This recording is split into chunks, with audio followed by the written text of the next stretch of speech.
అందరికీ నమస్కారం. ఇటీవల ఆంధ్రప్రదేశ్లో జరిగిన టీచర్స్ అండ్ గ్రాడ్యుయేట్స్ కాన్స్టిట్యున్సీ ఎన్నికల్లో తెలుగుదేశం పార్టీ, జనసేన, బీజేపీ కూటమి మూడు కలిసి విజయం సాధించారని చెప్పచ్చు. ఎందుకంటే ముగ్గురు అభ్యర్థులు కూడా కూటమి వాళ్ళు బలపరిచిన అభ్యర్థులు అవడంతో ఇది ఒక గొప్ప విజయంగా చెప్పచ్చు. ఎందుకంటే కృష్ణా, గుంటూరు జిల్లాలో ఆలపాటి రాజేంద్ర ప్రసాద్ 82,000 పైచీలకు మెజార్టీతో విజయం సాధించారంటే, కృష్ణా జిల్లా 16 సీట్లు, గుంటూరు జిల్లాలో 17 సీట్లు, మొత్తం 34 నియోజకవర్గాల్లో ఆలపాటి రాజేంద్ర ప్రసాద్ విజయం సాధించారు. ప్రతి ఒక్క నియోజకవర్గంలో కూడా కూటమికి అత్యధిక ఓట్లు రావడం జరిగింది. ఇక అదేవిధంగా గోదావరి జిల్లాలో ఏలూరు ప్లస్ రాజమండ్రి, ఈ రెండు జిల్లాల్లో కూడా కూటమి ప్రభుత్వమే 73,000 ఓట్లు మెజార్టీతో అక్కడ కూడా పేరాబత్తున రాజశేఖర్ విజయం సాధించారు. ఈ రెండు చోట్ల కూడా సుమారు 67 నియోజకవర్గాల్లో ఎన్డీఏ అభ్యర్థులు ఓట్ల రూపంలో విజయం సాధించారని తెలియపరుస్తున్నాం.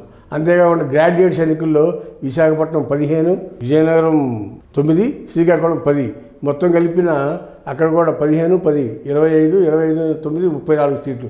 ఈ 34 నియోజకవర్గాల్లో కూడా అక్కడ కూడా అత్యధికంగా మన తెలుగుదేశం పార్టీ, జనసేన, బీజేపీ బలపరిచిన కూటమి అభ్యర్థి గాదె శ్రీనివాస నాయుడు గెలవటం, ఈ మూడు చోట్ల కూడా టీడీపీ, జనసేన, బీజేపీ బలపరిచిన అభ్యర్థులు విజయం సాధించటం ఇది కేడర్లో కూడా ఉత్సాహంగా ఉంది. అంతేకాకుండా అసెంబ్లీ ఎన్నికల్లో కూడా ఈవీఎంలు ట్యాంపరింగ్ జరిగిందని మాట్లాడిన వాళ్ళందరికీ ఇది ఒక గుణపాఠం కింద చెప్పచ్చు. ఎందుకంటే ఇక్కడ 34 నియోజకవర్గాల్లో కూడా టీచర్స్ అభ్యర్థి గాదె శ్రీనివాస నాయుడు గెలవటం ఒక సంతోషకరమైన విషయం.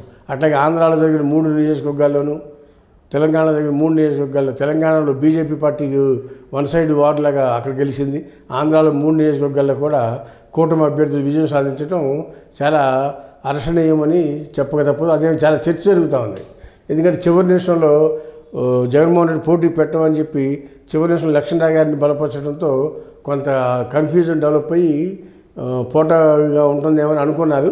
కానీ ఏం లేదు, ప్రజలు బ్యాలెట్కైనా మీ ఈవీఎంకైనా ఒకే రకంగా తీర్పు ఇచ్చారని ఈ సందర్భంగా చెప్పొచ్చు. ఎందుకంటే బ్యాలెట్లోనూ అదే రిజల్ట్ వచ్చింది, ఈవీఎంలో కూడా అదే రిజల్ట్ వచ్చింది. కాబట్టి దేనికైనా ప్రజలంతా కూడా కూటమి తరపునే ఉన్నారనేది ఈ సందర్భంగా తెలియపరుస్తున్నాను.